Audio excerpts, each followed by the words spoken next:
va a decir el camarógrafo lo que va a pasar. Sí.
Hola chicos, buenos días. ¿Cómo amanecieron todos?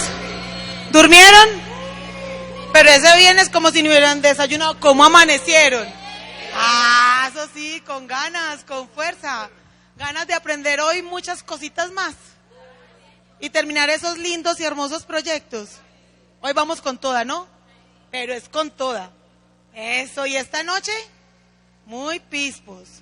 Porque tenemos nuestra noche de gala. Así es que vamos a tener una noche de estrellas. Van a brillar. ¿Cuántas estrellas vamos a brillar acá? 42, 45 estrellas van a brillar esta noche. ¡Qué belleza! Muy bonito. Vamos a iluminar el cielo de Bogotá esta noche. Bienvenidos, profes. Continuamos entonces segundo día de trabajo. Esperamos que sea muy productivo. Y los dejamos en manos de... un saludo. El saludo, claro. El saludo del día de hoy. Un saludo muy fuerte desde México a todos los docentes presentes en el tercer encuentro de AFT en Colombia. Me llamo Ana Laura Tinajero y soy la coach de la región de Chiapas en México. El ser coach para mí ha sido una gran experiencia porque me ha permitido conocer a personas con ganas de seguir aprendiendo. El gran vínculo que he establecido con mis profesores me ha permitido reconocerlos como grandes seres humanos, que están convencidos que por cada alumno que tienen dentro de sus aulas hay una oportunidad para construir un futuro mejor para cada país.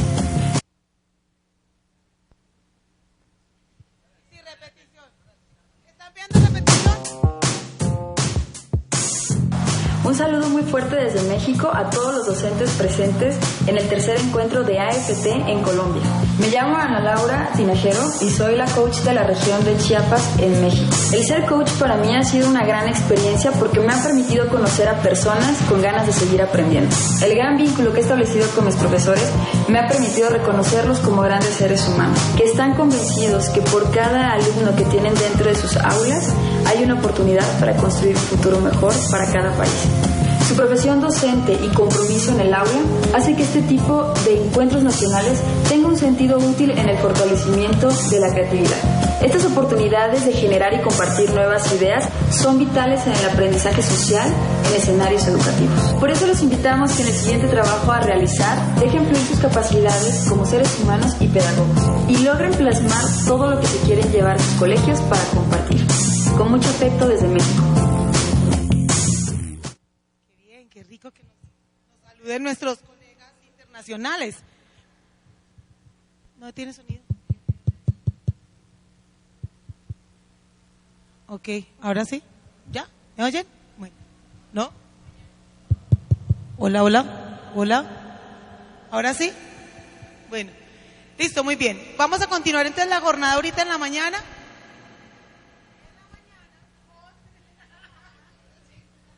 Vamos a trabajar entonces, seguimos con todo el tema del proceso creativo y le damos paso entonces a Daniela Ariza. Continuaremos hoy con él aprendiendo cosas muy bonitas. Muy buenos días. Aló, aló.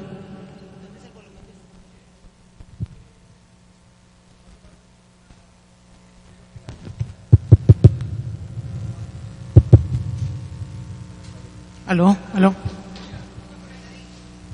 Aló, sonido 1, 1, 2, 3.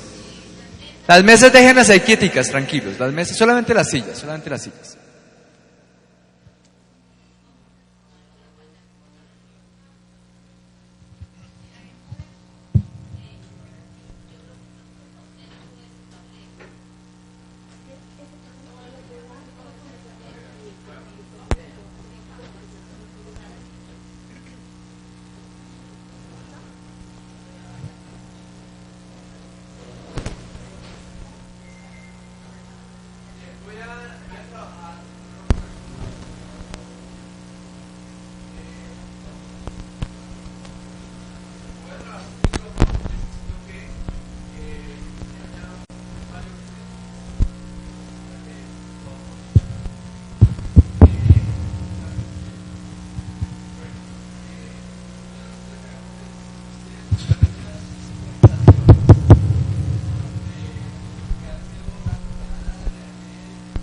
Sonido.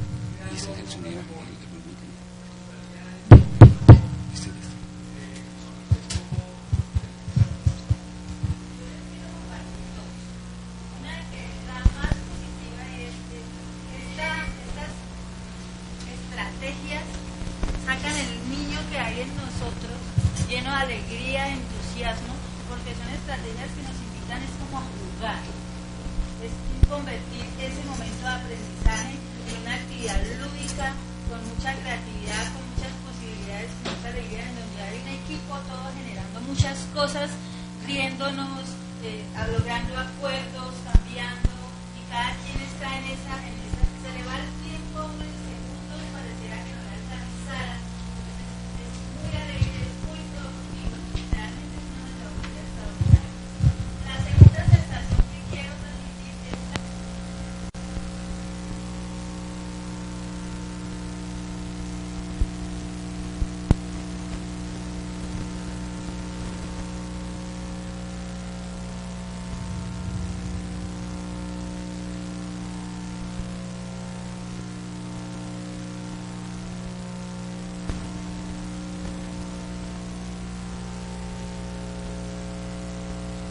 venimos manejando hace rato y que yo creo que en la que estamos de acuerdo todos, que hay algo que tiene que cambiar en las estructuras curriculares en nuestras instituciones, es el manejo de los tiempos. Esa hora clase que nos corta y nos restringe las actividades y finalmente nos las deja así, como con esa sensación, no logramos el objetivo, no porque el manejo de la metodología no hubiese sido el correcto, sino porque los tiempos casi nunca logramos que encajen en lo que debe ser. Ok, muchas gracias. Una pregunta para que tomemos una decisión. ¿El micrófono es necesario o no? Sí. ¿Es necesario? Por la transmisión. Por la transmisión. Ok, listo. El único. Qué pena con ustedes. 42 contra única. A los únicos, listo. Lo que tú digas se cumple. Bien, por acá uno, luego dos.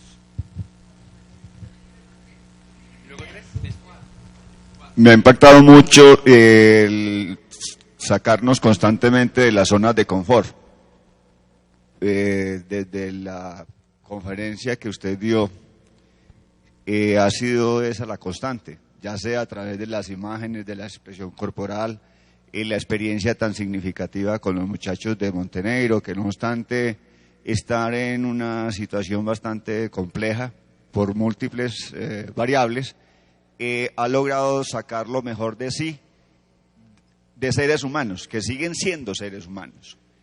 Y luego cerrar con la experiencia significativa de resiliencia de alguien de una zona que todos conocemos, que constantemente es un referente nacional. De alguna manera ha marcado ese día tan importante y también llevándolo al aula, al contexto sociocultural en que nos movemos, en los albores de un nuevo proceso en el cual todos estamos esperanzados, muy seguramente y que lo estamos expresando en esta producción, porque de alguna manera todo el ejercicio converge en esta maqueta.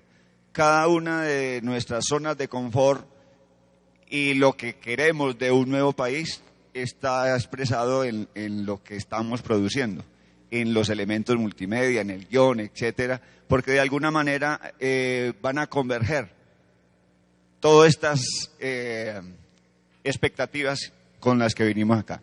Muchas gracias.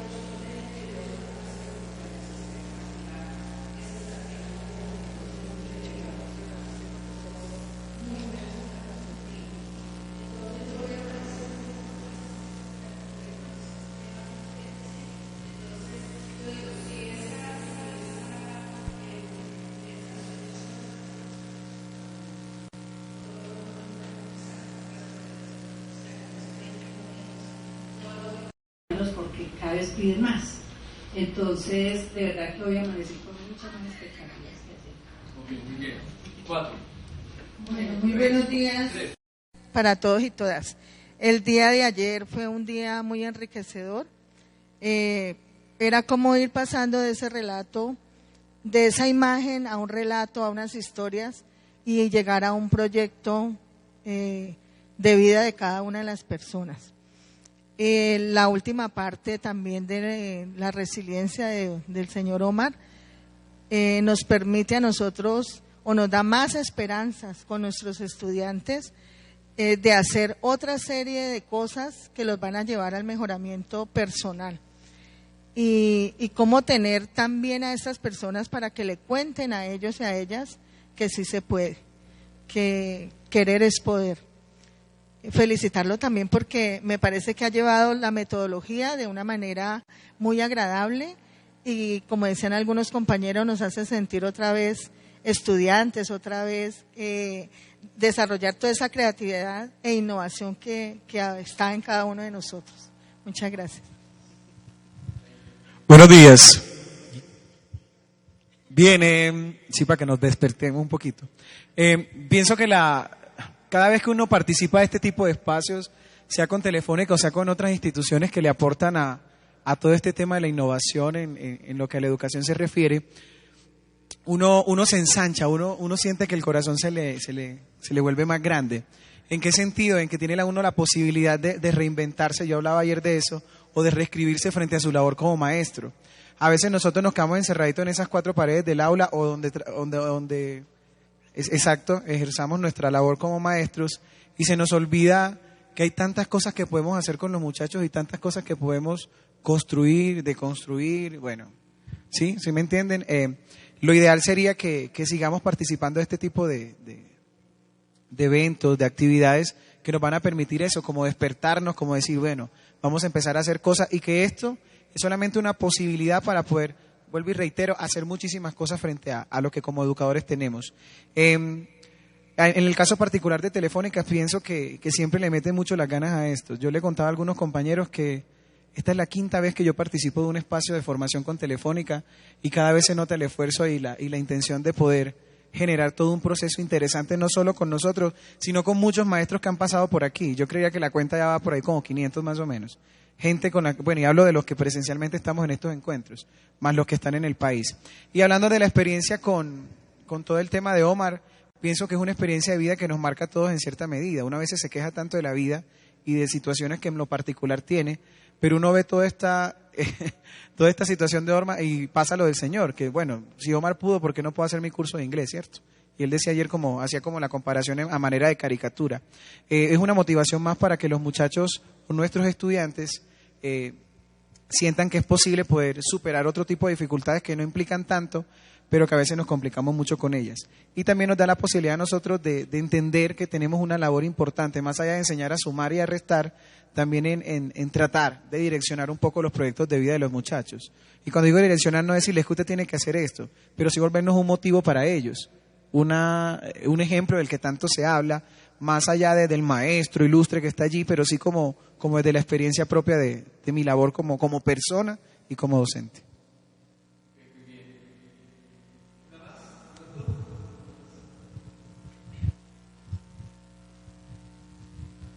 Ok, listo, sí, buenos días. Ayer pasó algo muy impactante durante la jornada de todas las actividades que estuvimos desarrollando. Y me causó como una revolución en la cabeza, por lo menos en el tema cuando estamos trabajando acá, a nosotros nos tocó aprendizaje y motivación. Y comenzamos a hablar sobre cómo aprendes y cómo juega un papel importante el tema de motivación. Decíamos, tú puedes aprender sin necesidad de estar motivado. Obviamente a veces nosotros aprendemos porque nos toca, pero una motivación positiva como tal no había. Pero siempre que hay una motivación, siempre va a haber aprendizaje. Siempre. Entonces, este tipo de actividades, a mí me encanta venir a los encuentros de Fundación Telefónica la segunda vez que vengo. Y este tipo de aprendizajes nos inyectan a nosotros diferentes estrategias para ejercer nuestro modelo pedagógico, ¿verdad? Para ejercer nuestra actividad pedagógica. O sea, cambiarles el escenario, cambiarles de pronto la estructura del estudiante, de pronto ellos van mentalidad, voy a sentarme en una clase, a escuchar, pero rodearlos así, ponerlos en este tipo de actividades, eso genera una expectativa o unos interrogantes dentro del estudiante, bueno, ¿y qué voy a hacer con esto? ¿Y qué va a pasar? Y comienza a crearse esa motivación dentro del estudiante y obviamente va a haber un aprendizaje significativo, ¿no? Entonces son diferentes estrategias que son fáciles de aplicar, pero tiene una connotación bastante impactante en la vida de los estudiantes. Entonces, no, súper chévere, yo me voy siempre motivado de acá y como decía la profesora, o sea, con más ganas de ver qué es lo que hay, qué es lo que tiene Fundación Telefónica para nosotros, que siempre es excelente y siempre es como para inyectarnos ese poquito más, esas vitaminas, eso de pronto nos hace falta para ir creciendo nuestra labor docente, que tanto le hace falta al país. Ayer me encontraba con un amigo y hablamos de lo siguiente, de que el cambio de todo el país está en el tema educativo, en el eje educativo. Un país educado cambia en todos los aspectos, avanza en todos los sentidos, en todas las áreas de la vida. Entonces, nuestro rol como docente es súper importantísimo y por ende necesitamos inyectarle a nuestra labor, por eso necesitamos inyectarle a nuestra metodología, cambiar, estar siempre evolucionando nuestro rol, y estos espacios son especiales y acordes para ese crecimiento como tal.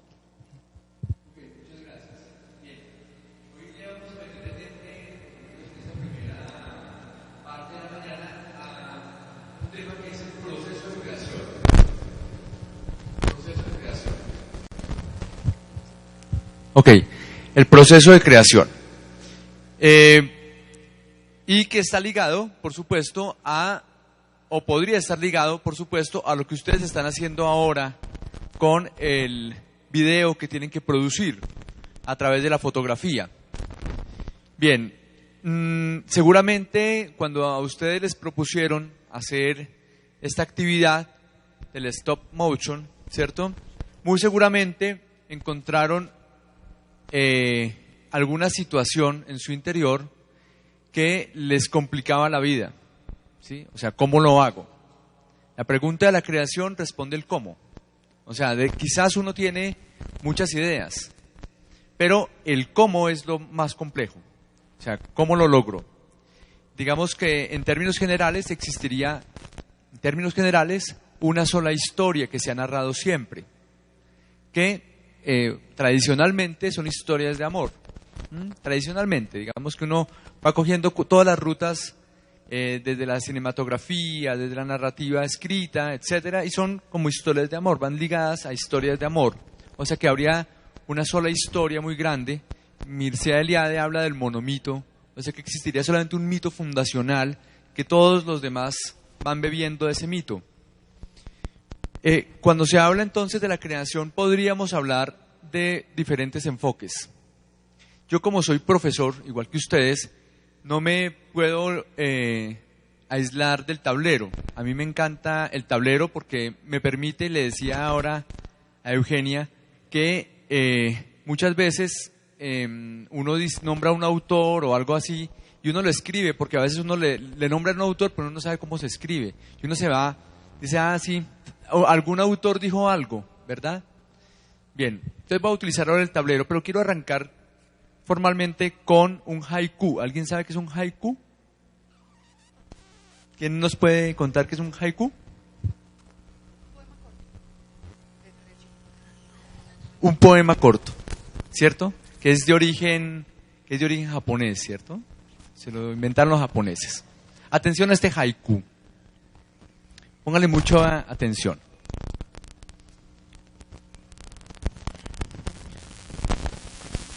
Un estanque antiguo, una rana, plop. Un estanque antiguo, una rana, plop. A partir de esta imagen del haiku bastante compleja, trabajada por Borges, trabajada por muchos poetas, Quevedo también lo trabajó, ¿qué nos suscita este haiku?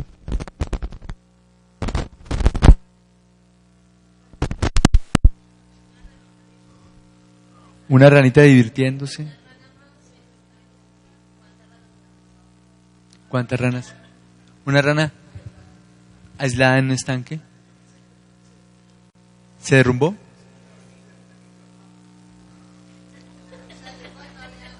Ya. Estaba colocando los huevitos la rana. ¿Qué más?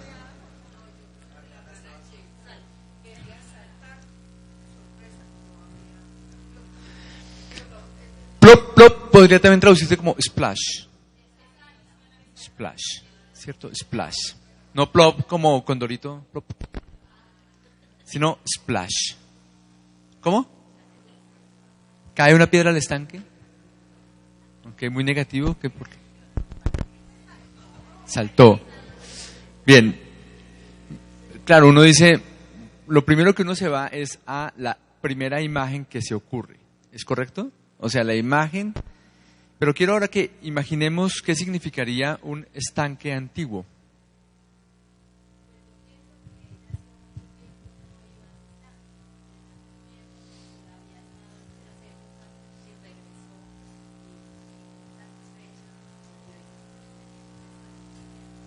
Ok, esa puede ser una mirada, otra.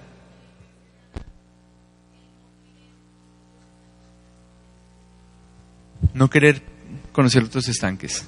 Ok, ¿otra?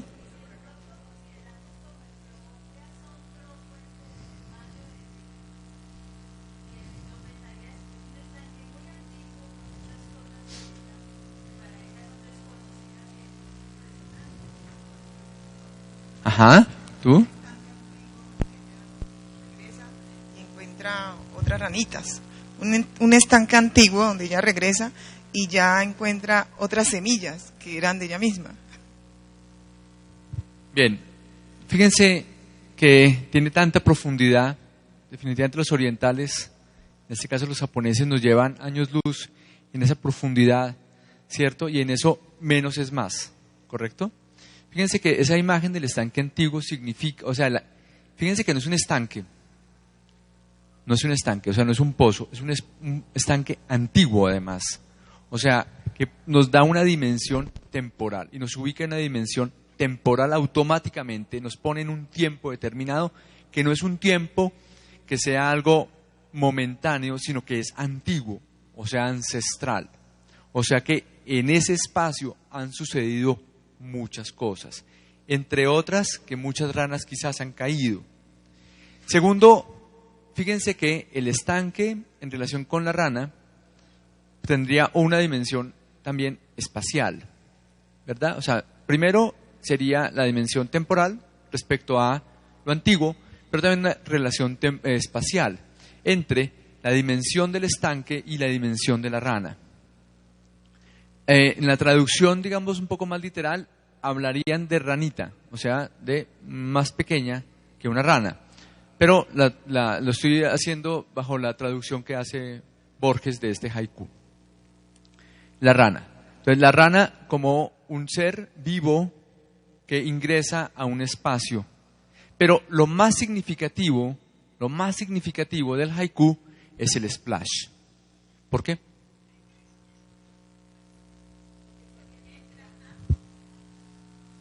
Porque se atrevió. Bueno, las ranas generalmente van al agua. Digamos que... ¿Qué implica el splash?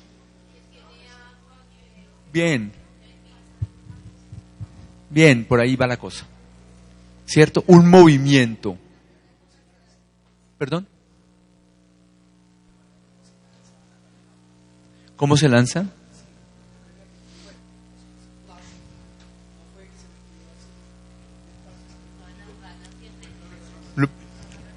¿Sí?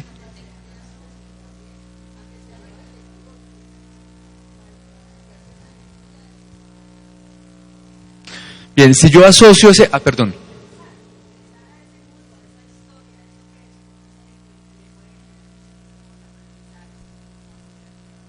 Ajá, bien.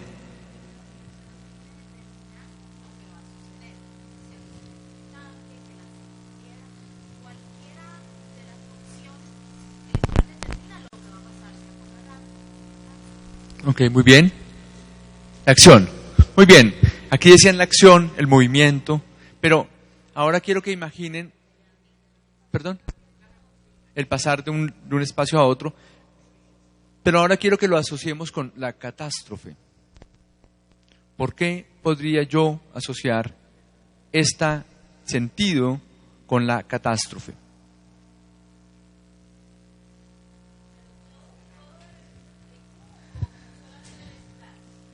El splash, que es el que motiva, mejor dicho, el splash es la parte fundamental del haiku, ¿correcto? No el estanque antiguo ni la rana, sino el splash, ¿sí? imaginen el splash. ¿Y por qué podría yo asociarlo? Yo con la catástrofe.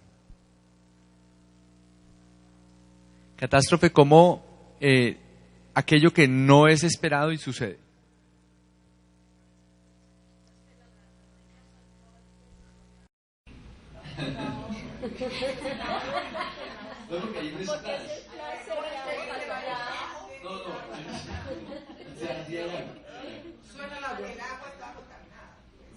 Están contaminadas.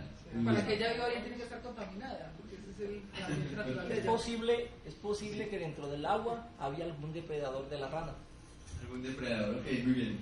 En condiciones extremas, todo individuo genera capacidades jamás imaginadas.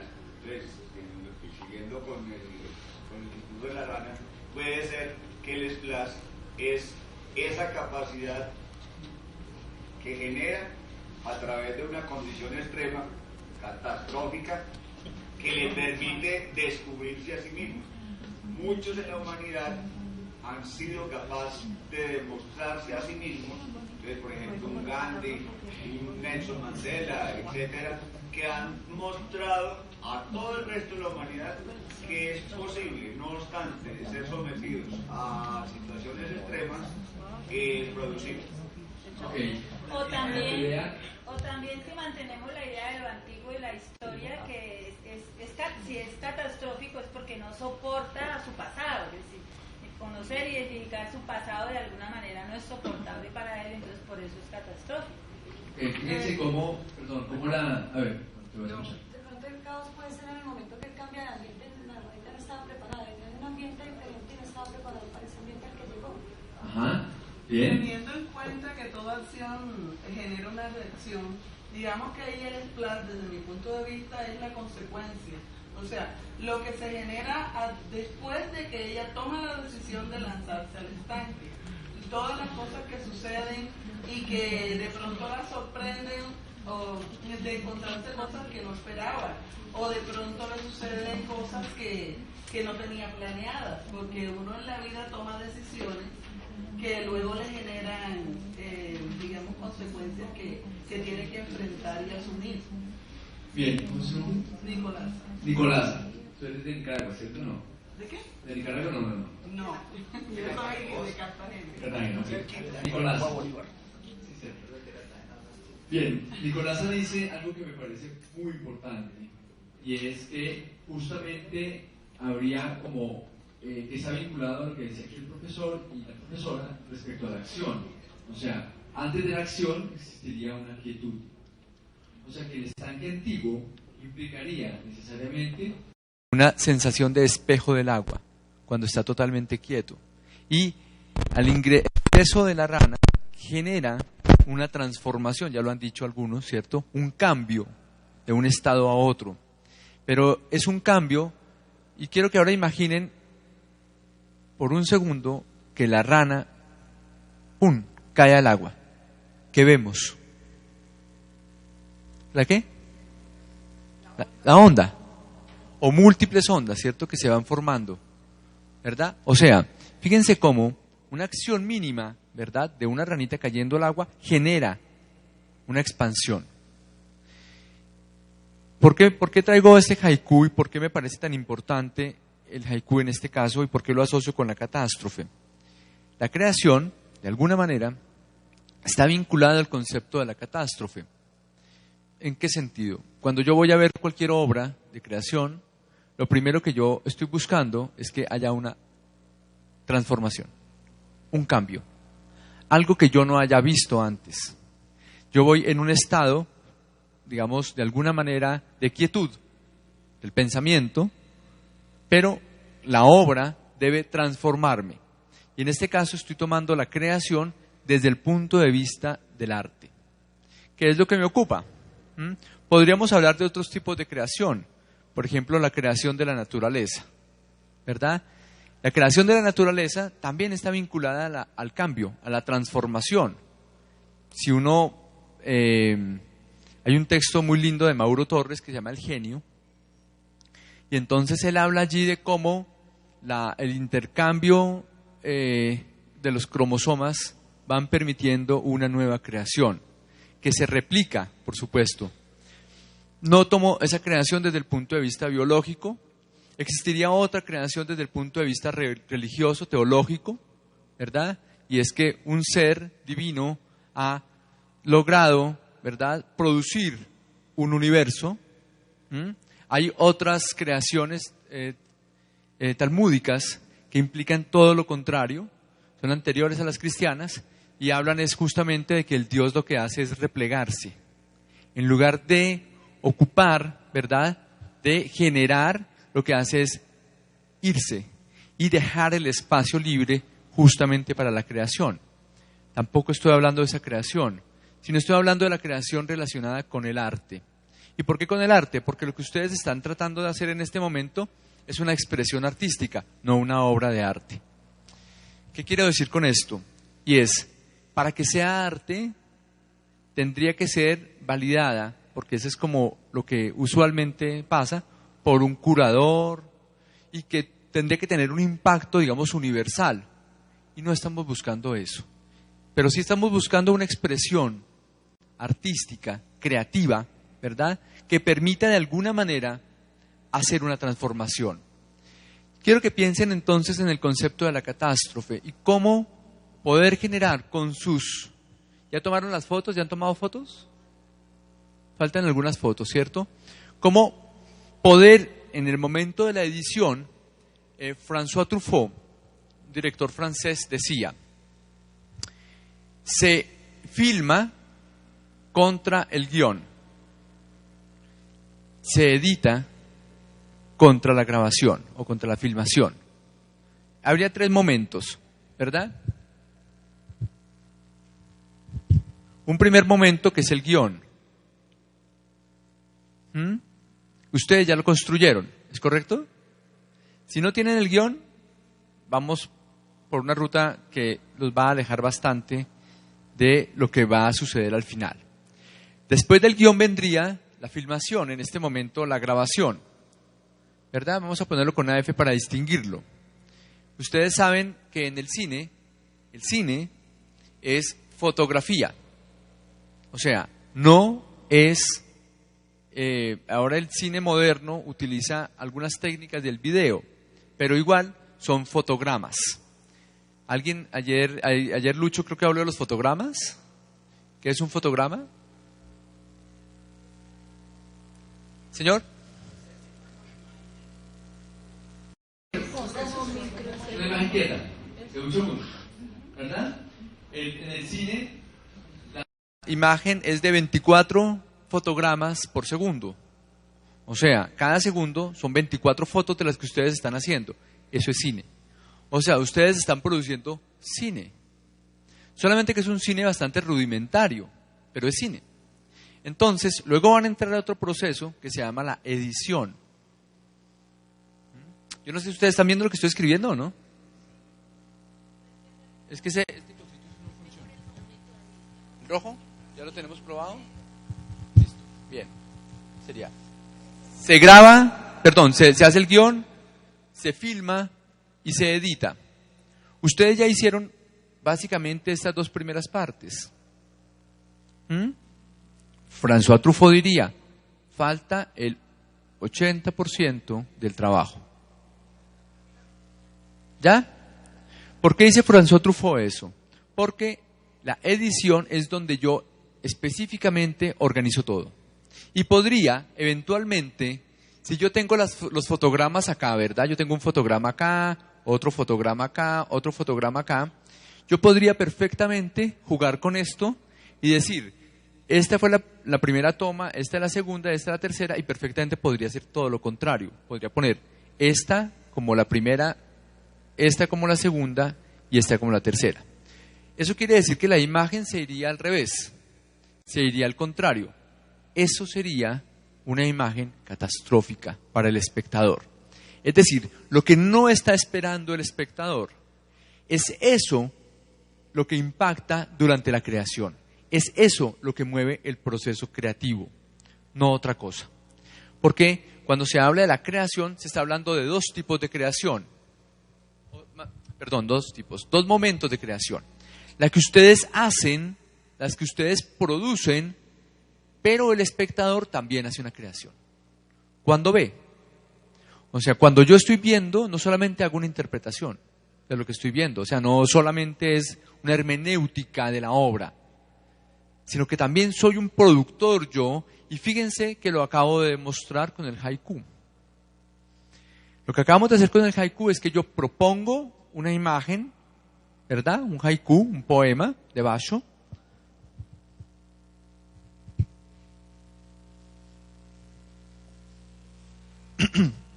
Y ustedes entonces producen una serie de imágenes que les va a suscitar o que les suscita el poema. Esas imágenes, en ese momento en el que ustedes están produciendo, que conectaron en muchos momentos, ¿verdad? Con, es que el agua no estaba, es que la ranita no saltó, es que todo eso es un proceso de creación. Eso significaría que nuestro cerebro está preparado para eso. O sea, nuestro cerebro está siempre en posición de creación. Algunos ejercicios de teatro propuestos por un ruso que se llama Stanislavski para directores era así. Iban a un parque, ¿verdad? Y le decían al estudiante de dirección, ¿usted está viendo esa escena? Él decide, sí. Dice, listo, esa escena de esa pareja, ahora tú me vas a contar todo lo que están diciendo ellos dos y por qué están en esa situación. Activando entonces la imaginación. Es decir, que para crear se requiere imaginación. Muy bien. Voy a mostrarles ahora, voy a leer un pequeño texto, provocador como siempre. La idea es que los provoco yo con mi texto y luego les voy a hacer una presentación de unas diapositivas y un trabajo que vamos a hacer muy corto.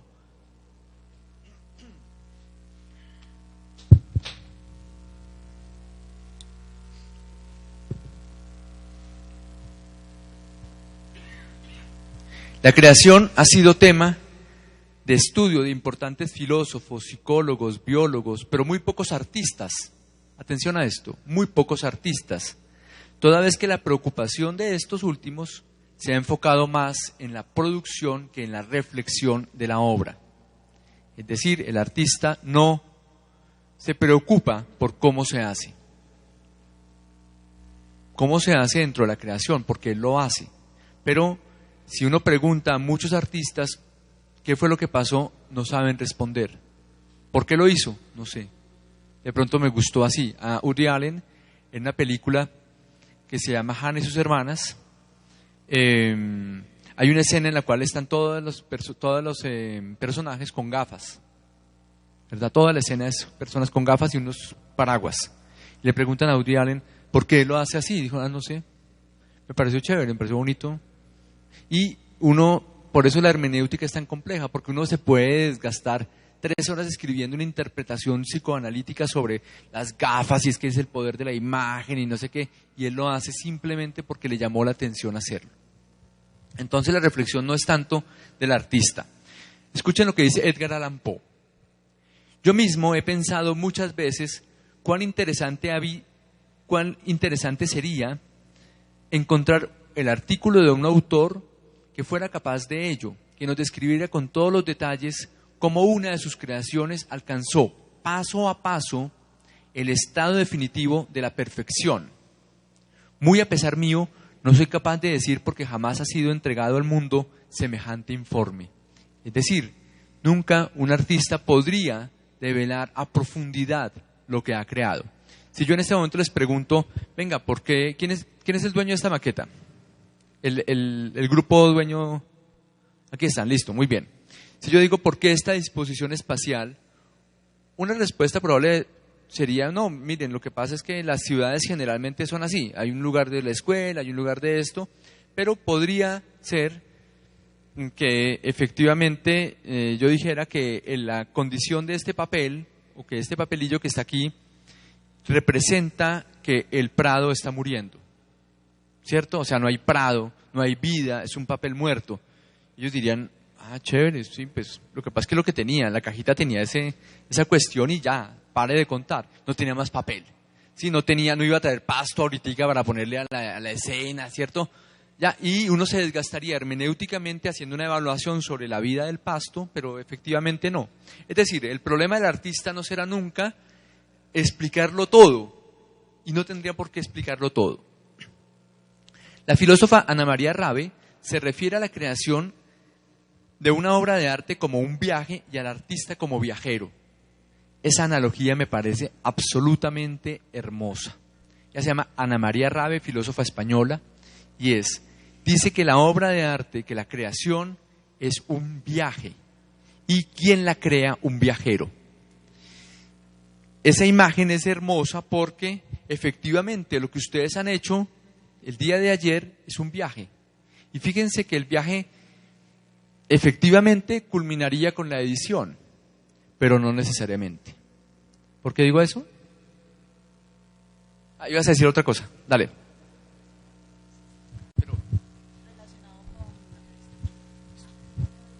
No, aquí ya le vamos a pasar el micrófono 2. Relacionado con la creación. A mí me encanta la literatura infantil. Yo escribo poemas y hace como 10 años, desde 2003, hace 12 años, empecé el proceso de escribir, ¿sí? De otra forma, de modo que fuera una manera responsable de atraer a los niños al proceso lector y al proceso de comprensión lectora.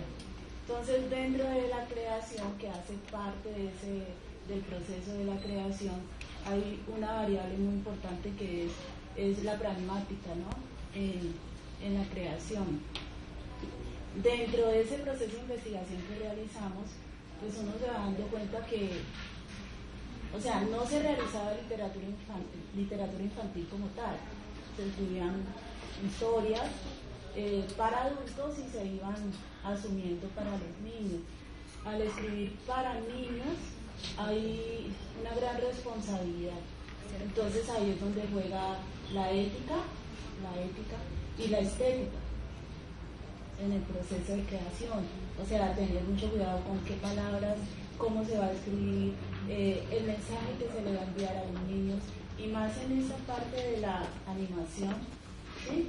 Digital, es muy importante porque es donde empiezan a jugar todos los sentidos. Los niños aprenden más haciendo y viendo, y los colores, todo eso les permite a ellos desarrollar mayores aprendizajes. Tú has puesto allí dos conceptos, no sé si alcanzaron a escuchar todo lo que estaba planteando la compañera, pero ella dos conceptos, que es la estética y la ética. Bien, y habla también del mensaje. Bien, efectivamente, la estética puede ser comprendida como el estudio de la belleza, aunque cuando se empezó a hablar justamente de la fealdad, que Michel Foucault hace un texto precioso sobre el estudio de la fealdad, ya hay otro cambio. Algunos artistas vanguardistas empiezan a decir qué belleza ni qué nada, la fealdad, el horror. Entonces hacen una obra, ahora no recuerdo el autor, lo siento, que se llama Chris Peace, la orina de Cristo, y es una imagen bastante abyecta, ¿verdad? En donde, y esa obra, Chris Peace, va a marcar todo un cambio, ¿cierto?, de la mirada frente a la obra de arte desde el punto de vista estético, como se venía considerando, ¿verdad?, desde el Renacimiento, que era una medida, o desde los griegos inclusive, que era una medida perfecta. Entonces, cómo se construye un poco la mirada del cuerpo, que es a través de las cuartas. Y entonces, más o menos como que los griegos dirían que si esta es una cuarta, ¿verdad?, mi tronco debe medir exactamente 3/4 y mis piernas deben medir 4/4. Son medidas que ellos, Fibonacci es el que realmente va a trabajar en eso con una fórmula matemática. Si ustedes hacen las cuentas con sus cuerpos, diría uno, uy, si tengo la imagen ideal o no, ¿cierto? Si es por las cuartas, ¿será que sí o será que no? Era una medida que tenían los renacentistas. Pero más allá de eso, digamos que la búsqueda en este momento lo que estoy proponiendo va más allá de la estética y de la ética. La ética como una brújula distinta a la brújula moral, porque efectivamente la creación se rige más por la ética que por la moral, Pero no he avanzado todavía hasta allá. Simplemente estoy como reaccionando a lo que tú dices, ¿cierto? Y estoy poniéndome en clave de lo que está pasando con la creación del artista.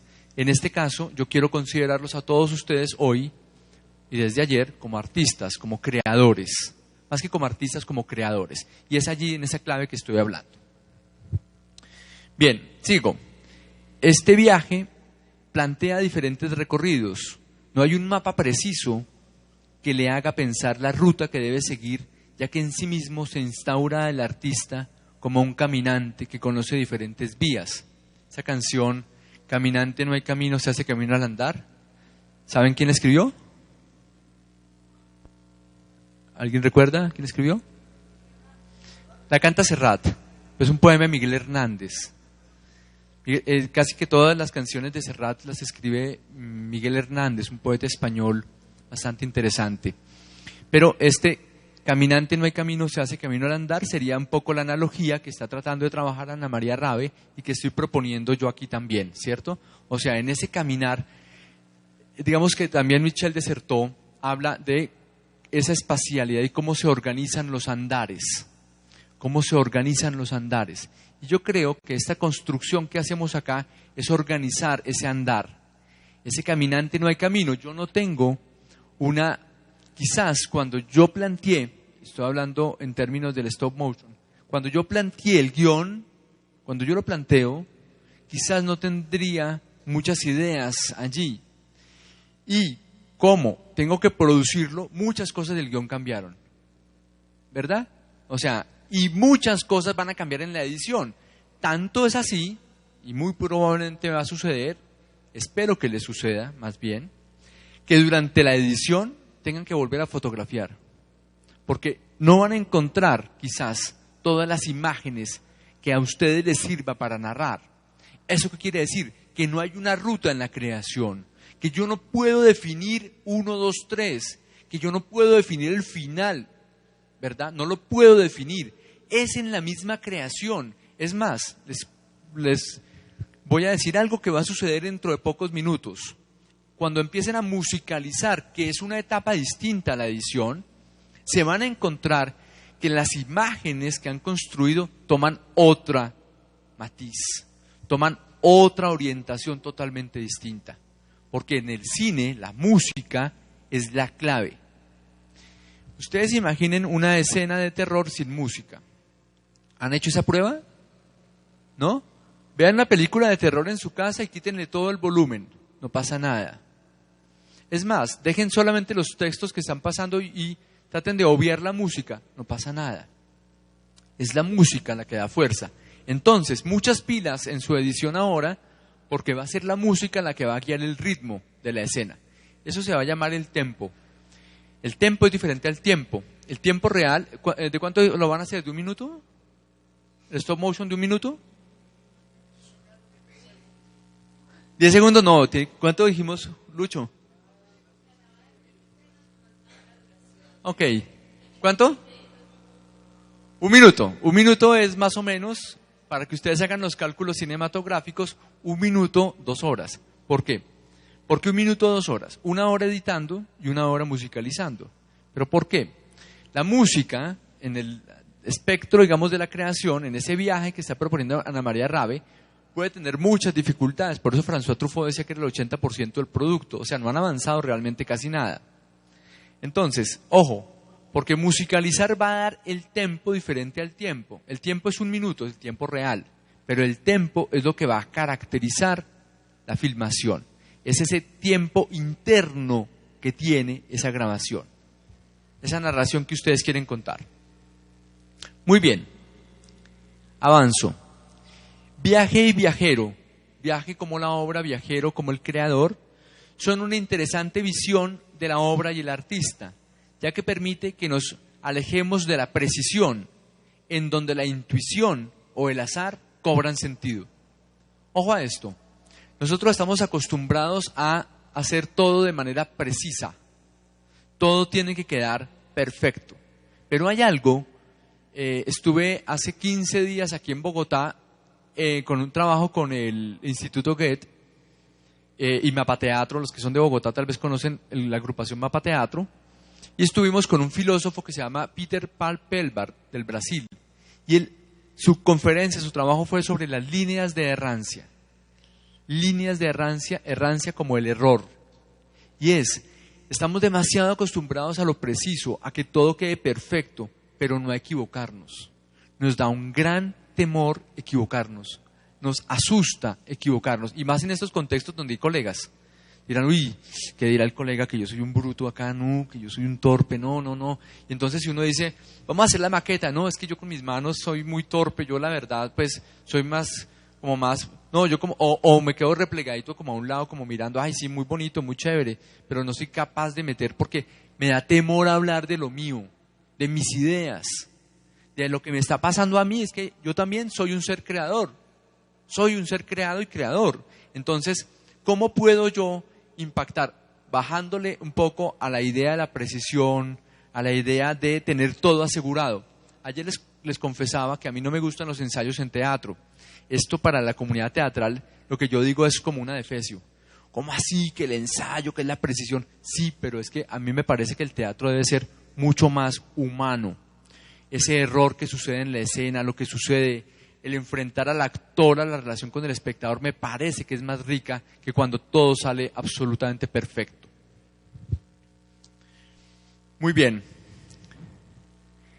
El artista, dice Mauricio Cartum, atención a esta cita, el artista que se revela al azar, en realidad, creo yo, está cometiendo un grave pecado de omnipotencia.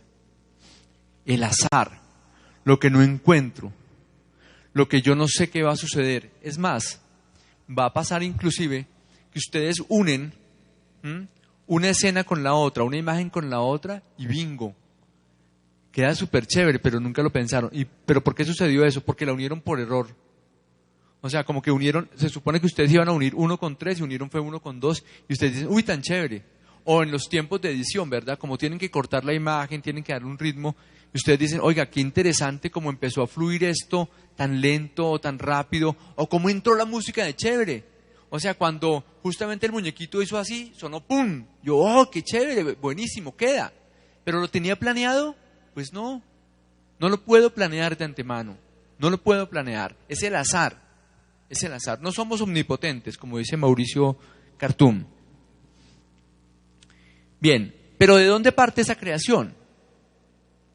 El viaje de creación inicia en muchas ocasiones a partir de un texto escrito, dramaturgia, cuento, novela, en otras a través de la experiencia o vivencia del artista, pero sea de una forma o de otra, el elemento del cual no puede prescindirse para llevar a cabo el proyecto de creación es el conflicto. Lo que yo ayer hablaba un poco, ¿no?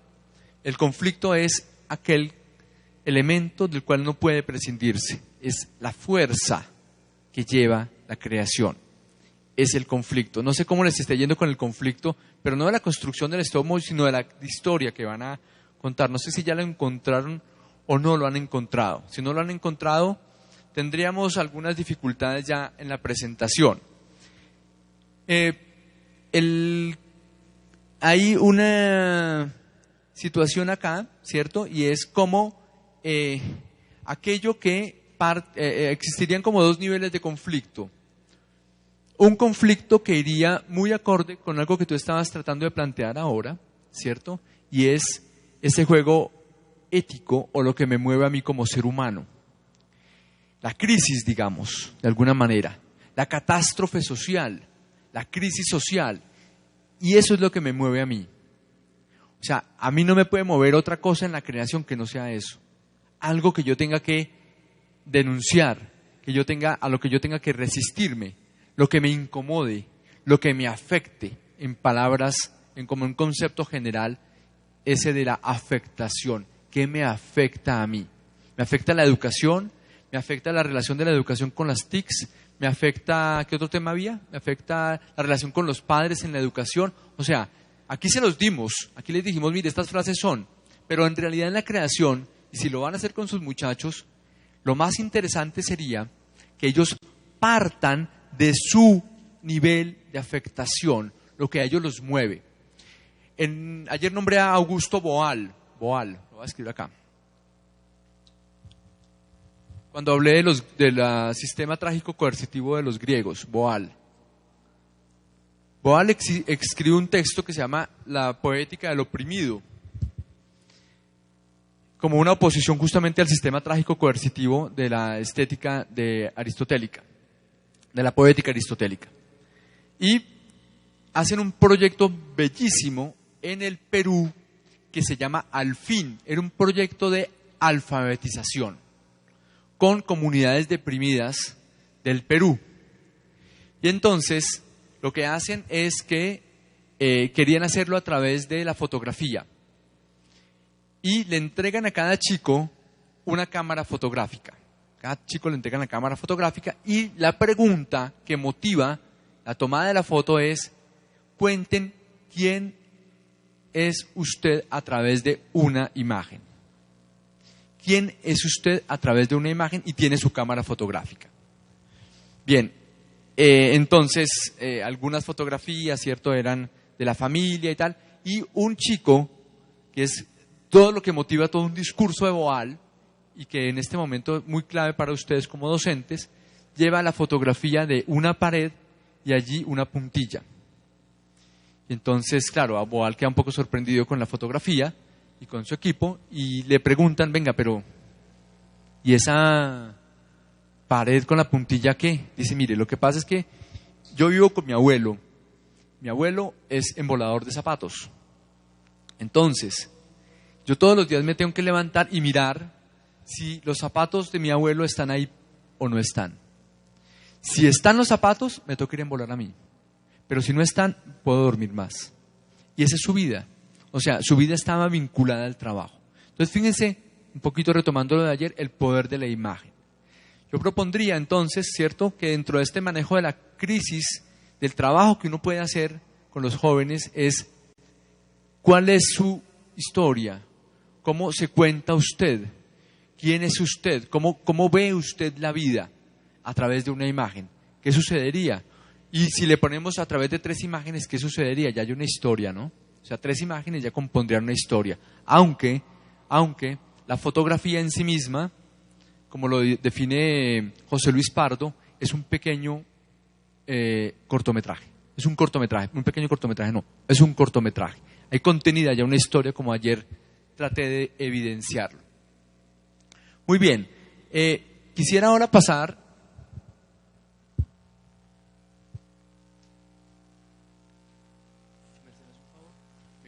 esto y esto. Bien, hasta acá. Reacciones, pensamientos. El artista como viajero, la obra como el viaje, la incertidumbre un poco, el azar. ¿Qué nos motiva? ¿Qué nos mueve? ¿Qué problemas se encuentran en consonancia con lo que les está pasando en este momento o no? Bien, abramos un poco el micrófono y la discusión mientras que yo preparo aquí la presentación de unas diapositivas.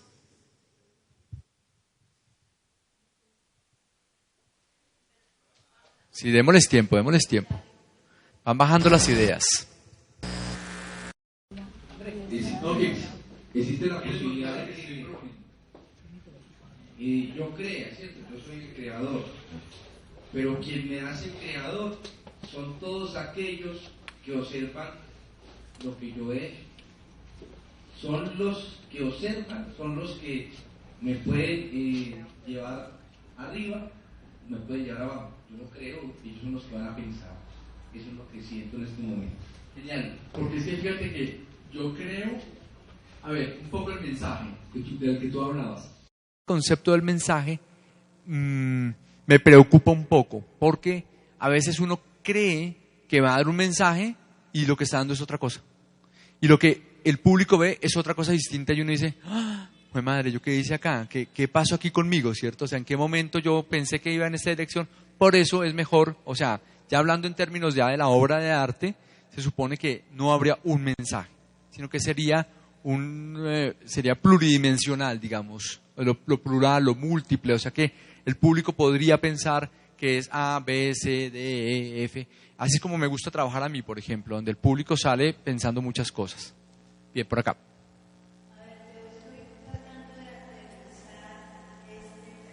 Nos estás compartiendo aquí, que es genial, lo agradezco mucho, y llevarlo a lo que tratamos de hacer nosotros en el aula de clase con los niños. Entonces, tú nos dices, son expresiones artísticas, pero a través de esas expresiones artísticas, el buscar cómo las puedo usar en el aula para construir junto con mis niños y mis niñas conocimientos, para que esos saberes que se generan allí finalmente, pues realmente sean ese término que nos ha llevado a ministerios significativos y que nos da tanto palo. Es despertar en el niño esa ilusión de la creatividad, esa ilusión de que él puede, que él tiene y de que él es capaz de generar expresiones artísticas, como lo estás diciendo ahora, a través del cuento, a través del relato, a través de la gráfica, a través de la imagen. Yo soy un poquito hiperactiva en ese sentido y a veces me desgasto mucho en el aula cuando les digo a los niños, por ejemplo, vamos a aprender el interior de nuestro cuerpo humano, pero lo vamos a aprender a través de un viaje. Finalmente la sorpresa cuando los niños terminan creando personajes y naves con poderes además extraordinarios, porque bueno, profe, pero ¿cómo vamos a entrar al interior de un cuerpo humano o al interior de algún animal? Vamos a tener que tener poderes especiales. Entonces, verlos a ellos generando hasta esas acciones de la nave que se puede reducir de tamaño para poder entrar por la boca, llegar al estómago, que tiene que tener unos poderes especiales para no ser destruida por los ácidos gástricos. Y bueno, cuando lo empiezan a relatar, eso va creciendo, que uno me queda como que, sí. Pero cuando lo empiezan a graficar, se ve un poquito más la dificultad, de pronto porque son niños pequeños, porque no todos tenemos las habilidades de dibujar. Entonces, pensaba yo en lo que tú decías ahora, cuando una sola imagen me puede generar toda la historia, o me la puede de alguna manera expresar toda la historia, o cuando ya son capaces de crear 2 o 3. Lo digo es porque cuando estoy evaluando el trabajo de los niños, a veces les he dicho muy atrevidamente, pienso ahorita, hiciste un solo dibujo. Hiciste un solo dibujo y el niño se queda como que, incluso uno me lo dijo, profe, pero es que ahí en mi dibujo está toda mi historia. Y yo poniéndole ahí como una valoración no tan alta como se la puse al que hizo 4 o 5 dibujos porque me llevó paso a paso por el recorrido del viaje. Cuando tú nos hablas de esto, yo pienso que en lo que me enriquece a mí es en ese comprender. Claro, eso también tiene mucho que ver con que nosotros en muchos campos, en los campos artísticos, nos falta todavía muchísimos conocimientos, somos bastante ignorantes, pero comprender eso que acabaste de decir, me está golpeando. Si una sola imagen me puede generar toda la historia, entonces cuando yo aterrizo eso me habla, ¿cuántas veces he sido injusta con el niño al que le digo, pero es que no has hecho mayor cosa, solo me hiciste un gráfico? Quiero aprovechar lo tuyo. Perdón, es que no tengo más intervenciones, pero quiero aprovechar lo tuyo para darme de una vez a una diapositiva. Me voy a avanzar como 3 diapositivas de las que tengo, luego me devuelvo un poquito, pero me parece importante lo que acabas de decir.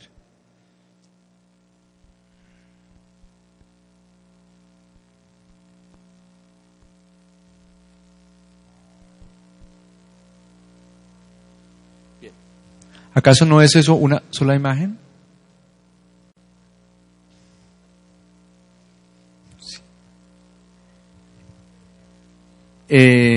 Bien, para quienes no recuerdan el nombre del cuadro, se llama Las Meninas. ¿Me pueden apagar aquí la luz, por favor? Y me gustaría... Eso. ¿La ven mejor así?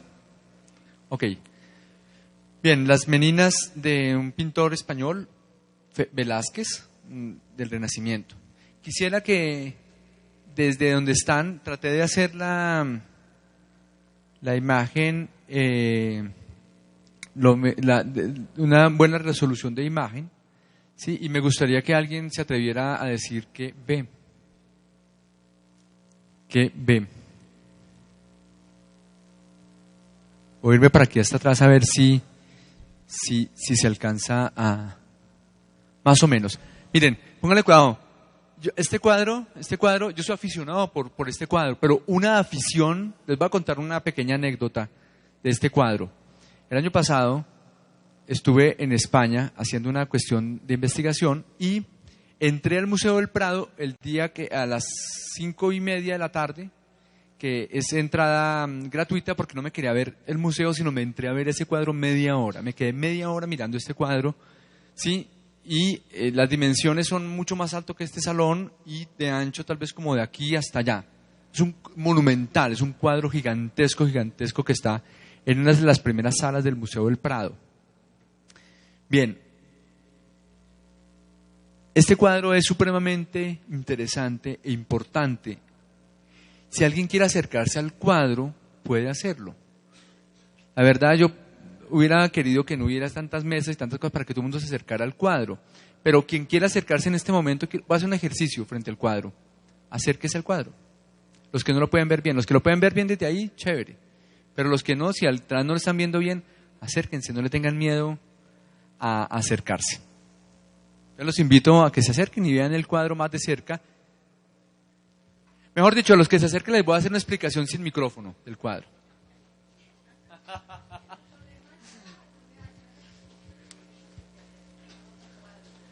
Bien, aquí donde estamos, listo. Es diferente, ¿cierto?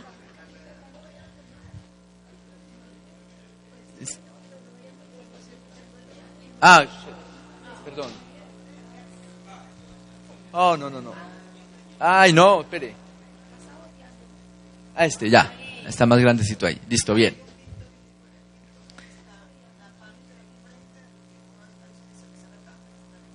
¿El pintor está dónde?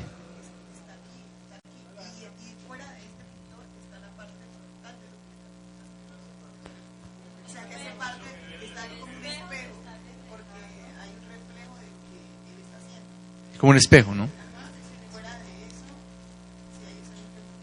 Este es un espejo, según tú.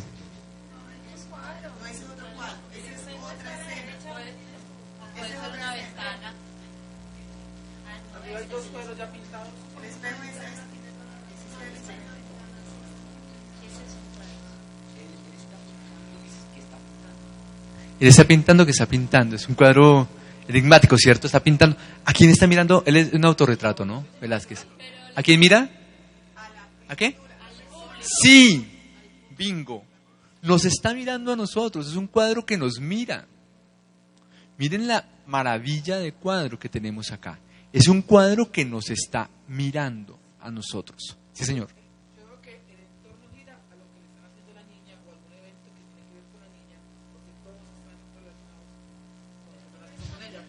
Correcto, esta es la infanta, pero, sí, perdón, hágale pues, láncese. Pues fue lo primero que pensé y entonces la quiero compartir. Si este de allá al fondo es un espejo, yo diría ¿Cuál? que ¿Este? Sí. el señor que hay acá, el pintor, está pintando al que está en el espejo, que está acá donde estamos nosotros en este momento, pero todo, tanto el pintor como el pintado, están rodeados de la familia, donde hay unas niñas, las meninas son las que cuidan las niñas. Sí. Sí, sí. Están las meninas que están seguramente cuidando la familia del pintado, me imagino, mientras el pintor lo está pintando. Entonces, la impresión mía no fue que nos están mirando a nosotros, sino que el pintor está pintando, está mirando al modelo, a quien está pintando, que se está reflejado en el espejo ahí atrás. Ok, muy bien. Quiero que hagan una anotación especial en la cantidad de cuadros que hay. Es una habitación que es como una galería.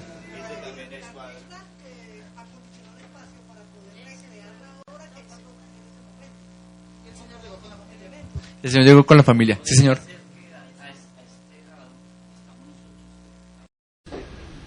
Ahora el espejo. Muy bien. Excelente. Bien, devuélvanse sus sillas por favor. Muchas gracias.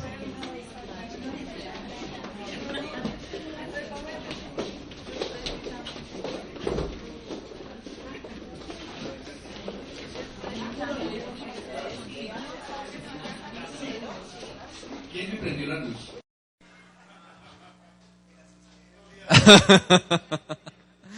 Bien, voy a hablar porque como no todos estuvieron aquí cerquita, ¿cierto? No voy a hacer una hermenéutica del cuadro, la encuentran, la hermenéutica bellísima, bellísima, en un libro que se llama Las palabras y las cosas de Michel Foucault. Se los recomiendo, el primer capítulo o el segundo, no recuerdo ahora, se llama Las meninas. Michel Foucault, Las palabras y las cosas. Hace una hermenéutica muy bella de este cuadro.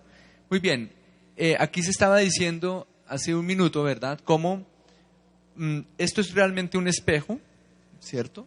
Y ellos son los padres, son los reyes que estarían de este lado. Sin embargo, lo que interesa del cuadro es el efecto de la mirada de Velázquez hacia nosotros. Fijémonos entonces que no es lo que narra el cuadro. O sea, el cuadro narra, sí, que las meninas están con la infanta y toda la cosa, pero eso no es lo impactante. Lo que va a marcar una catástrofe, atención a lo que estoy diciendo acá, una catástrofe es que el pintor nos mira a nosotros. Eso no había pasado jamás. Es más, cuando se hace cine o televisión, ya lo digo en términos de uno como actor, no puede mirar la cámara.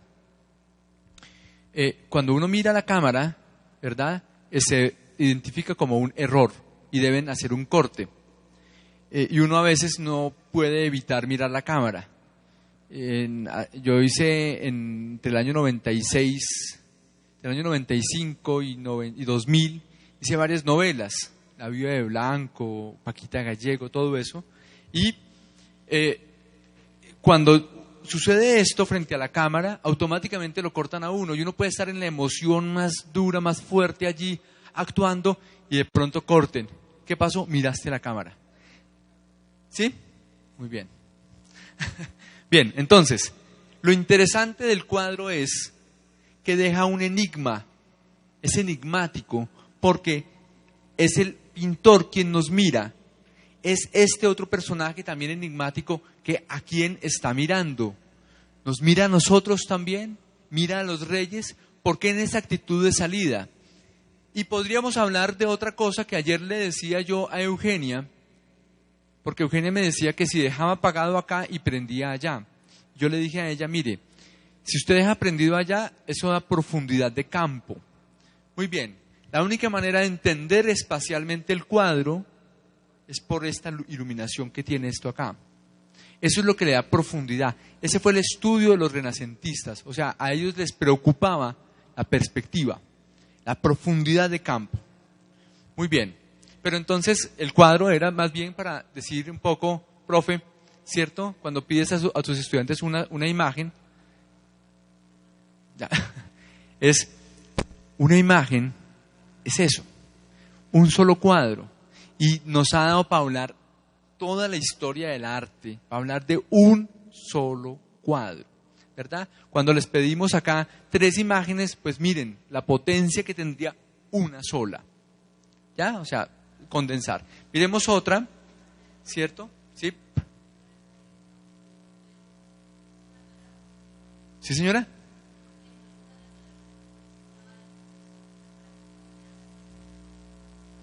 Sí, señor. Ay, perdón, no, estoy en un viaje. Dale, pues.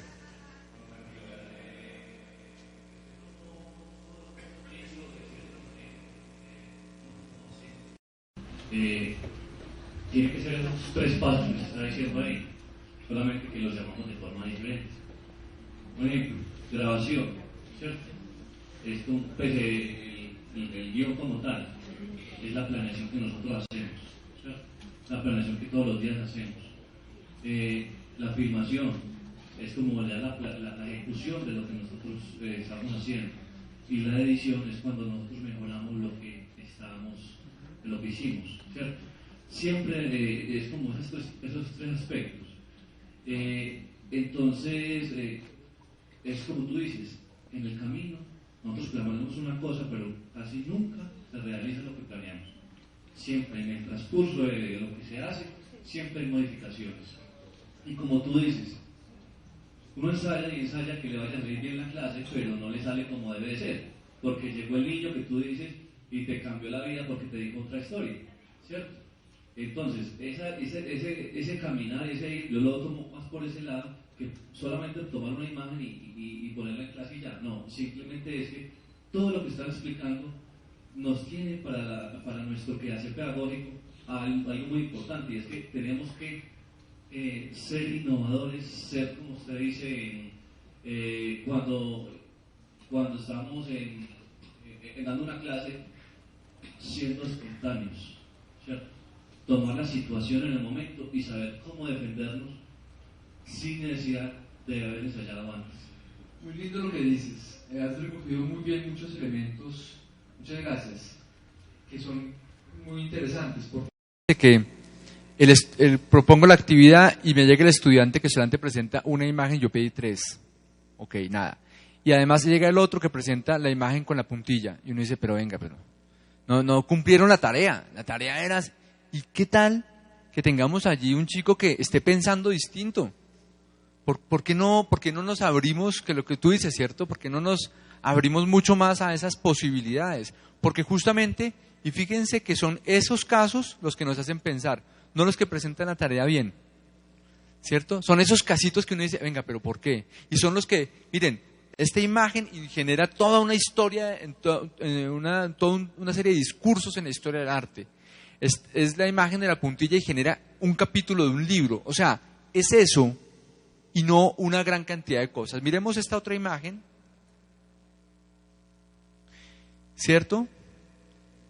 Para esta imagen tengo un ejercicio pequeño. El cuadro se llama El Angelus, es de Millet, es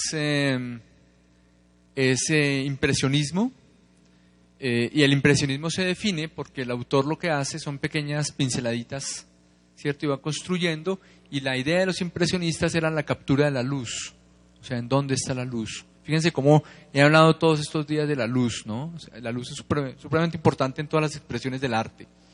Bien. ¿Dónde está el otro micrófono? ¿Dónde está? Listo. Un hombre voluntario. Un hombre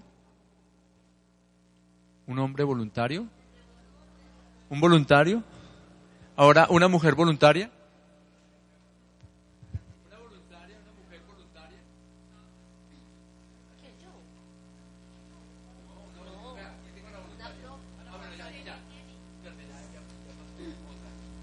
Bien, el ejercicio es muy sencillo.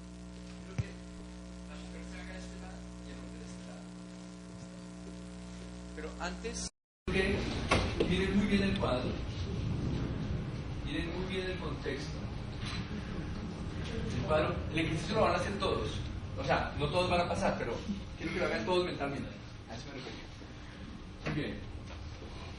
Ahora quiero que tanto tú como tú se interioricen con esos dos personajes.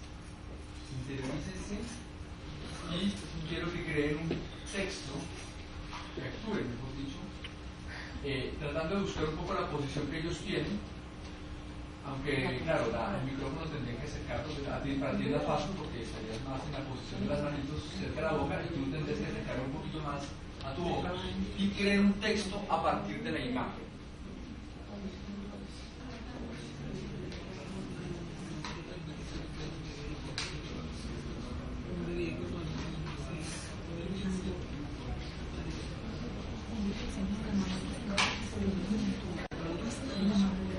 Listo, voy contando, como se cuenta para una escena.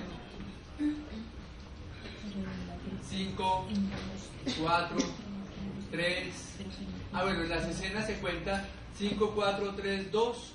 Ustedes mentalmente cuentan 1, 0 y actúan. ¿Listo? Es así. O sea, no se dice 1, 0, sino 2, 3, hasta el 2. Ustedes mentalmente hacen 1, 0 y actúan. Porque ese tiempito, por ejemplo, en la grabación cinematográfica de televisión, es el tiempo que uno puede lograr para la edición. Y si no, no empata nada con nada porque todo sería encima de lo otro. Listo, vamos. Concéntrense en sus personajes. 5, 4, 3, 2. Dios, bendícenos estos frutos que nos salvaron de la plaga. Benditos sean esos frutos, ya que podemos salvarlos por favor de Dios. Pon en ellos todo nuestro cariño para que salga adelante de esta cosecha. Y denos voluntad de volver a dar para la próxima cosecha y que la plaga no nos la dañe. De aquí en adelante tendremos nuestro futuro. Bien, vamos a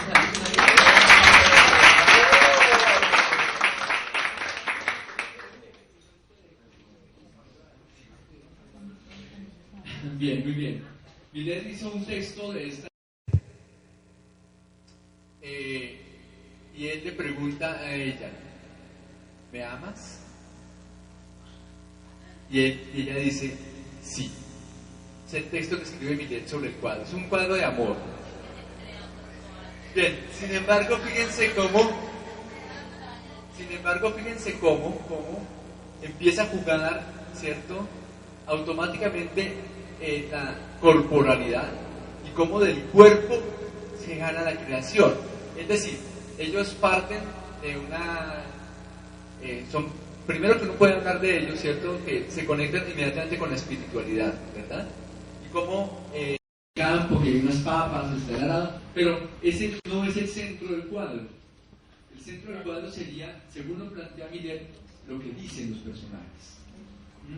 Generalmente la gente piensa, ¿verdad?, que están hablando de Dios, de la cosecha, por la actitud corporal.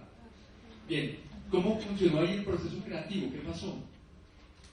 ¿Qué pasa con el constructo de la creación? Se ajusta a la impresión a la primera impresión que nos produce la imagen. Ajá. La primera impresión, que ya les he dicho que es muy importante, cómo generar esa primera impresión, cómo generar ese cambio. ¿Qué más? ¿Algún comentario? También por los elementos que hay allí dentro de la pintura, hay como unos trillos que llaman, ¿no? Vemos el canastico como con frutos de cosecha y la carreta, entonces uno como que se imagina que ellos de pronto están dando gracias a Dios a la Pachamama por los productos que tienen, ¿cierto? Yo no sé.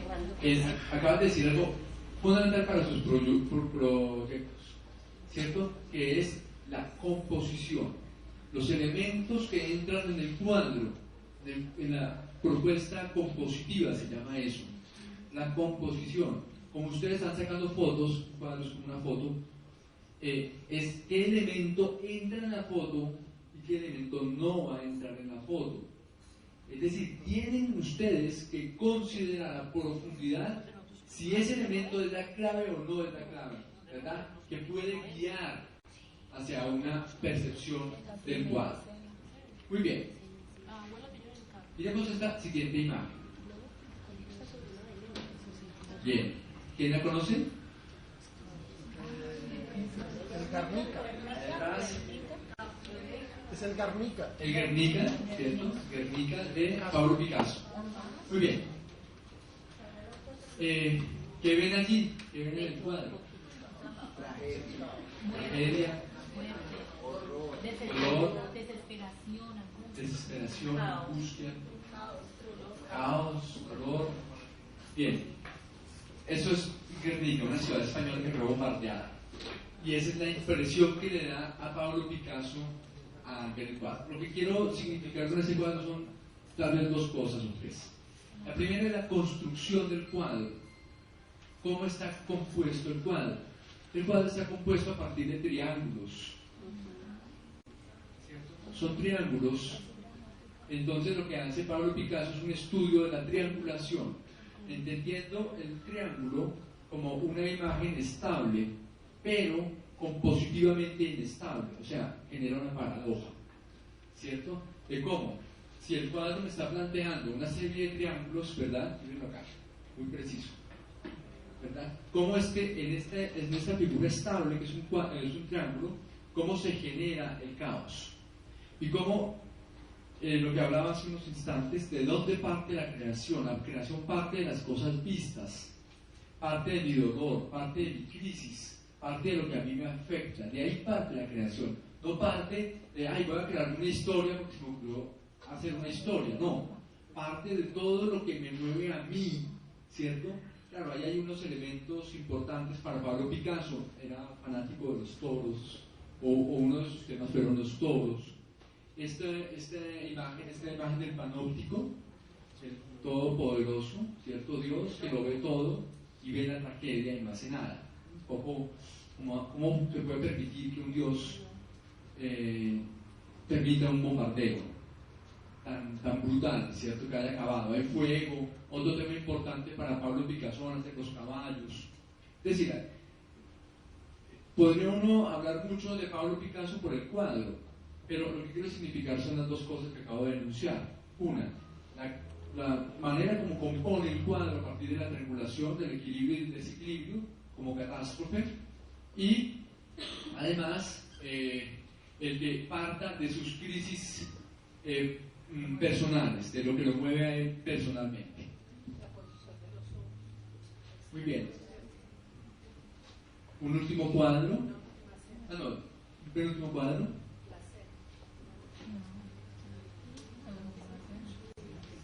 Muy bien. ¿Alguien sabe cómo se llama este autor?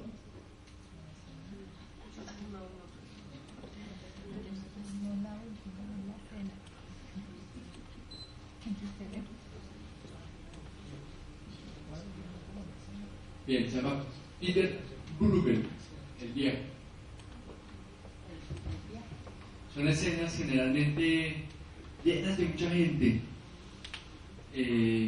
tragadas de mucha gente, siempre en una actitud dramática, teatral, muy teatralizado. Es un cuadro supremamente teatralizado, ¿no? Hay una escena contada allí.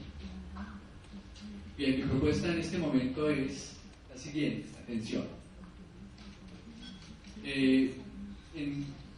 En los grupos que ya están compuestos, ya tienen el trabajo, van a crear esta escena, van a recrearla. Entonces, lo que quiero que hagan es que observen el cuadro, que miren qué es lo que está pasando, y tal como acabamos de hacer con lo de el Angelus de Millet, pero esta escena ya es representada. Es representada. ¿Se llama? ¿Cómo? ¿El cuadro se llama? ¿Cómo se llama? La obra se llama. Ese se llama la escena. Bruegel. ¿Sí, señor? Por cantidad de personas no sería mejor unir dos grupos para que quede mejor la... Vale, listo, aprobada así nos quedan ¿cuántas escenas? ¿Tres? Tres escenas, listo. Les doy 5 minuticos para que creen la escena. Ojo, es una escena teatral, o sea, hay que actuar. Háganlo pues, 3 minutos. A lo que va a interesar acá. Se van a unir con ellos. Lo que va a interesar acá es el antes de la escena, lo que sucede antes de lo que sucede durante la escena, ¿no? Intentemos crear qué pasaría aquí en esta escena.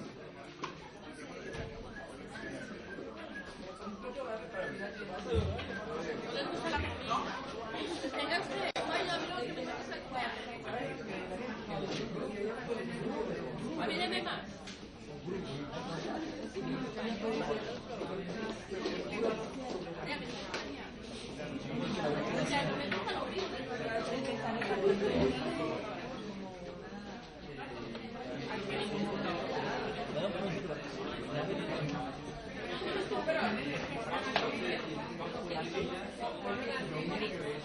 Con ustedes se van a hacer con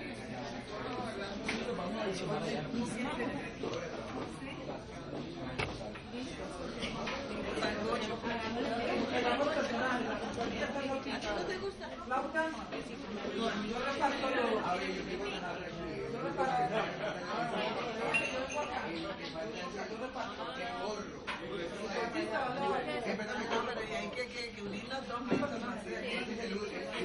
Mucho trabajo hacer el gorro, ¿no? Te van a sentar.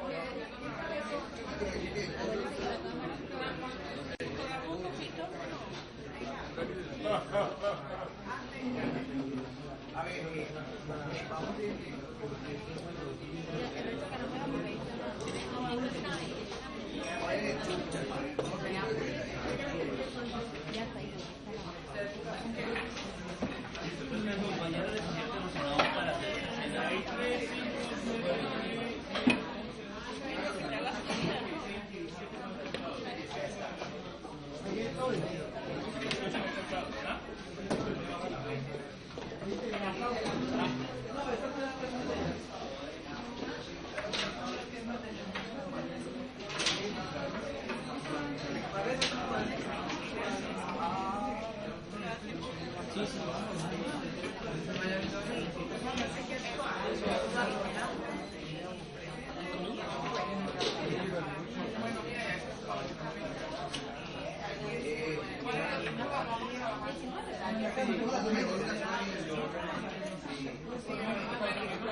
Está pasando algo.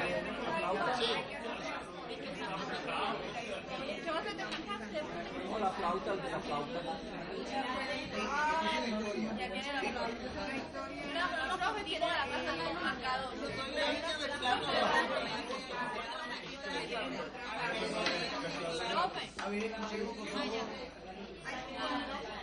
Hay un pueblo donde hay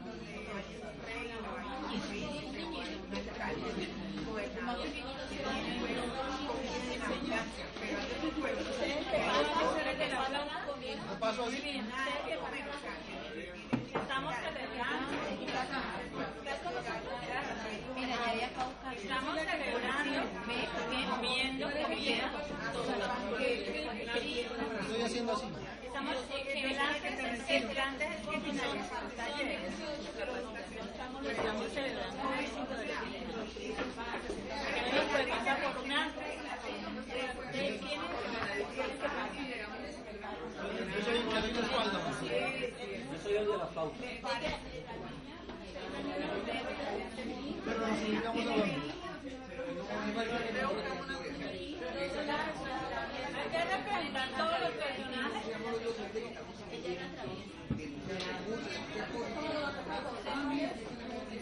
Los platos.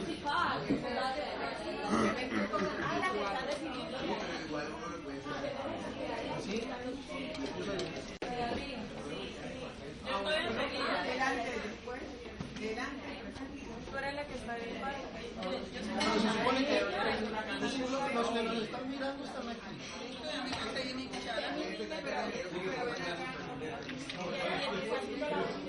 Yo soy la mona de esa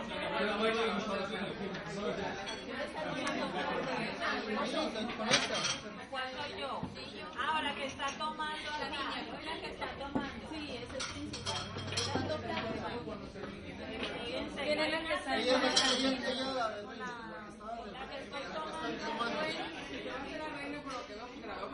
Bueno, el cuadro vamos a poner el fotógrafo. Eso es que el público va a estar acá y nosotros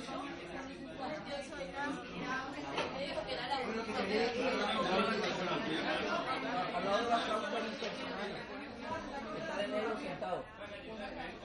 A ver, vea. Si el cuadro, si lo hacemos tal y cual en esa misma posición, aquí hay una mirando para allá. de la flauta tiene que estar allá. No, este lado de la izquierda. Entonces que les están mirando la vuelta. Bien, un último minuto, por favor. Último minuto.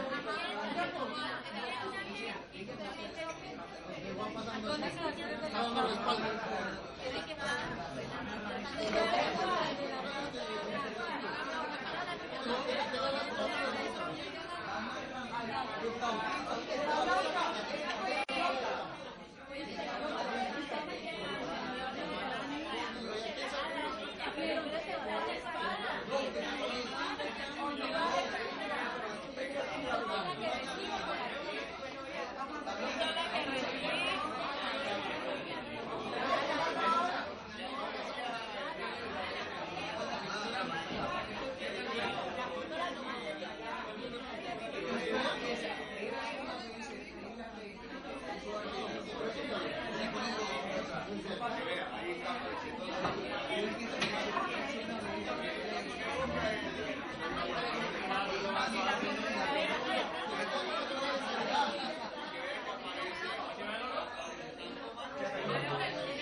Yo estoy tomando, no, yo estoy tomando.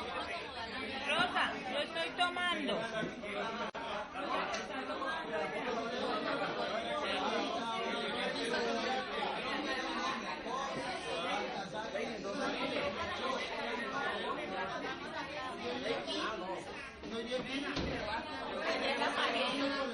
¿De dónde te sacaste ese?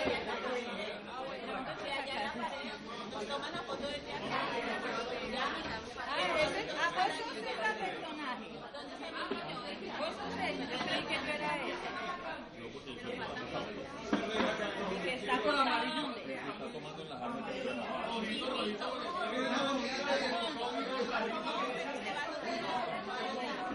Allá en la parejada. ¿Yo quién soy?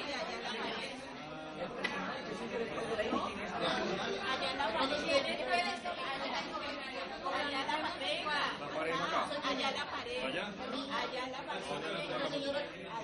Las fotos se toman de atrás y allá tú no se quedan los rápido.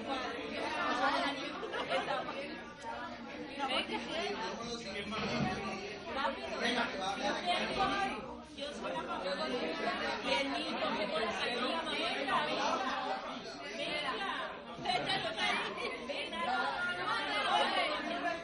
Listo. No logramos ponernos bien. Listo, bueno. Atención. ¿Cuál es el frente? Allá o acá. Atención. En este momento todo el mundo sentado, por favor. En este momento todo el mundo sentado. O a la vez con su grupo. Vamos a ver la primera escena. Aquí, vamos a poner atención a esta escena que es la primera. Aquí este grupo. Bien, mucha atención, por favor.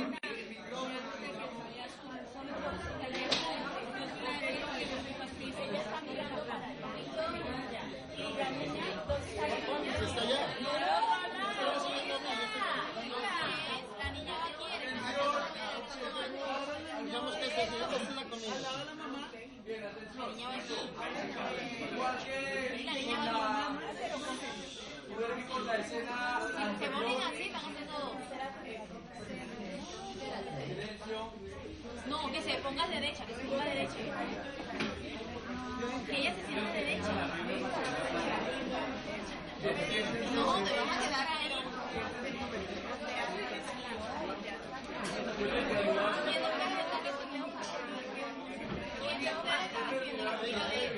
Bien, vamos a mirar la escena número 1. Igual que con la... A ver, atrás nos colaboran. Creo que es solo que se siente, pero que sí se queden quedaditos. Bien. Igual que con la escena anterior, yo hago el conteo para la acción.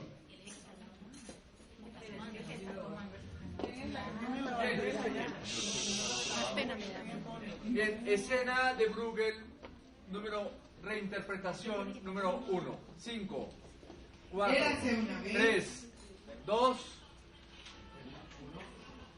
Érase una vez una reina y un rey en un lejano pueblo llamado Montserrat, donde abundaba alimentación, agua, leche y miel. Oh amado pueblo, os invitamos esta noche a una cena después de esta destrucción.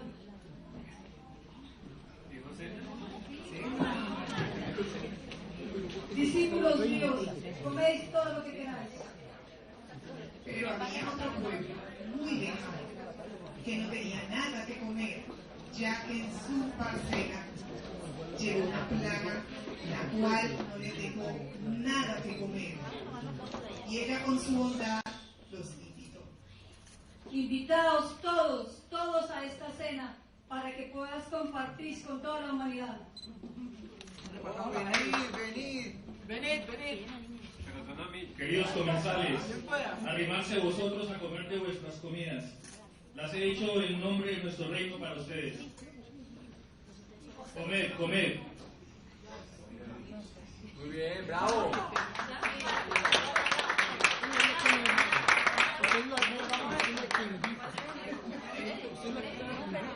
Muy bien.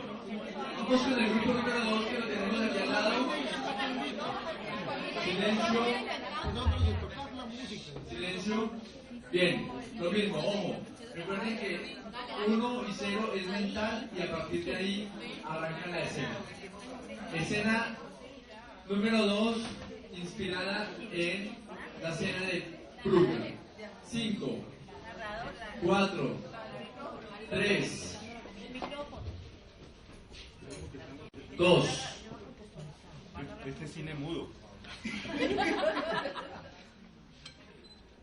Bueno, estamos invitados a la cena de celebración. Hemos terminado la capacitación Artetic 2015. Celebramos música, maestro. Dame esta deliciosa comida que comparten todos mis amigos y mis compañeros de trabajo. Es una cena de fiesta. Muy bien, bravo, bravo, muy bien. Vamos con la escena 3, aquí.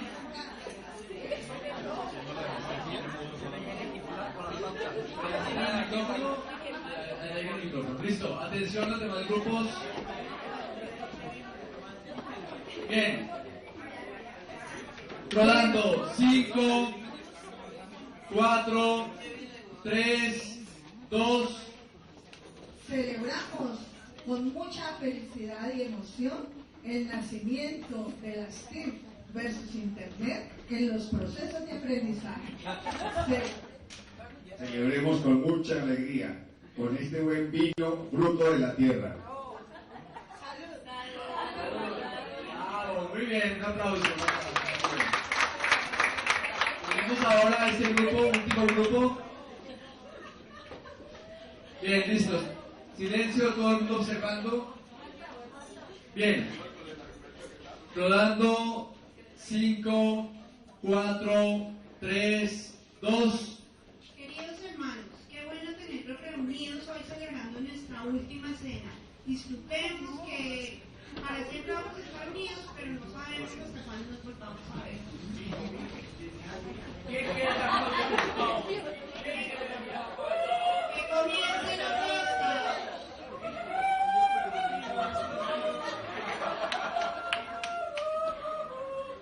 Muy bien, un aplauso. Bien, todo el mundo sentado.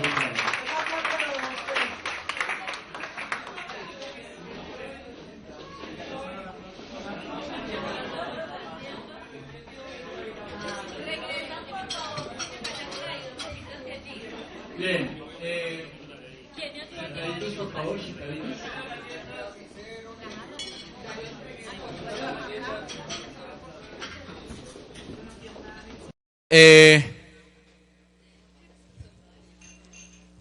Muy bien, felicitaciones a todos por su expresión, por su capacidad, ¿cierto?, de desinhibirse frente al grupo, de jugar un poco. Recuerden que el arte es juego, el arte es jugar, no es otra cosa, es jugar, es un viaje en el cual nos metemos para jugar y hay que jugar con los elementos. Muy seguramente, si ustedes hacen un ejercicio similar con sus estudiantes y son chicos, pues va a ser un disfrute muy grande porque el niño tiene una ventaja frente a nosotros y es que asume el rol automáticamente y se mete de una forma impresionante.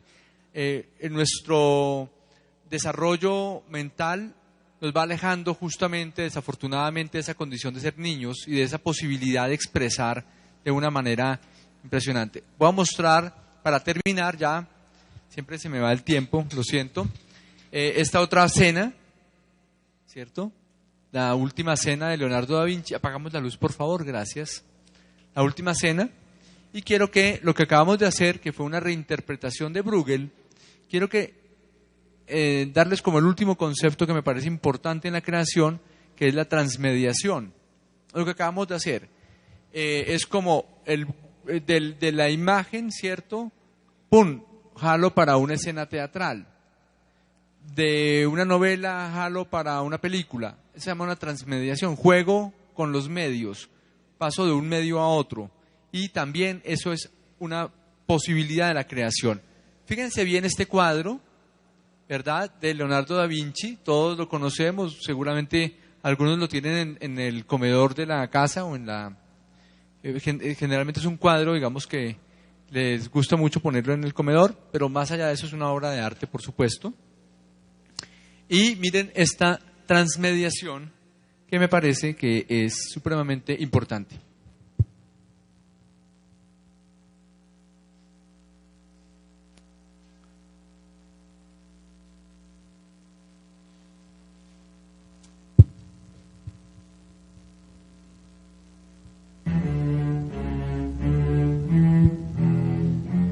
La obra es de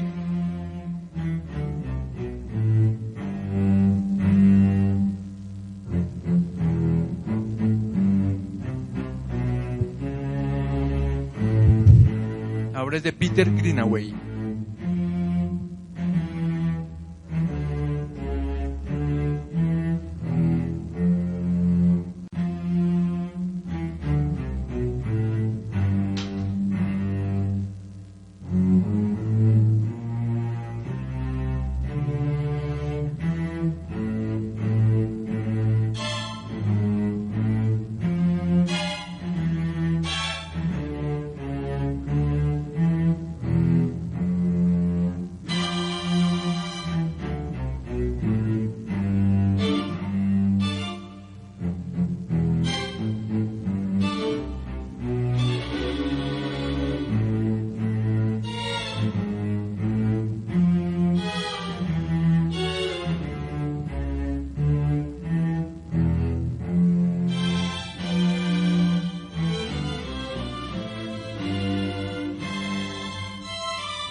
Interesante, ¿no? El cuadro jamás se mueve.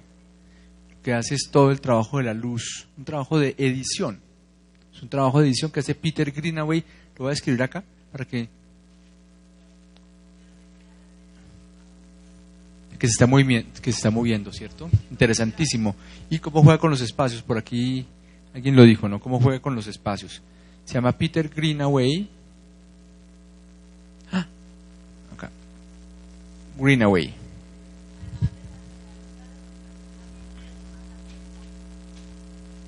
De una temporalidad, ¿no? Va jugando con una atmósfera además. Y la música. Fíjense que no es lo mismo el video con la música que sin la música. La música es incidental, ¿verdad? Incidental quiere decir que provoca una emoción y una afectación del espectador. ¿Sí, señor? Ajá, sí. Va provocando toda una sensación y es a partir de un cuadro, ¿no? Entonces, fíjense cómo puedo yo también como creador decirle a los chicos, vea, con este cuadro póngale otra música, juegue, edite, o sea, ¿qué puede pasar allí? Obviamente, Peter Greenaway es un artista de mucho renombre y pues seguramente hacer eso tiene una gran complejidad, obviamente, pero es como juega uno con los materiales, con la composición que uno hace y espero que eso hagan con sus creaciones que están haciendo en este momento. Bueno, pues hasta aquí va todo mi trabajo. Les agradezco mucho que hubieran estado tan pendientes, tan activos y cualquier cosa, mi correo electrónico para quien quiera escribirme o para escribirnos es daniel.ariza, ariza con z como mi nombre, daniel.ariza @ucaldas de Universidad de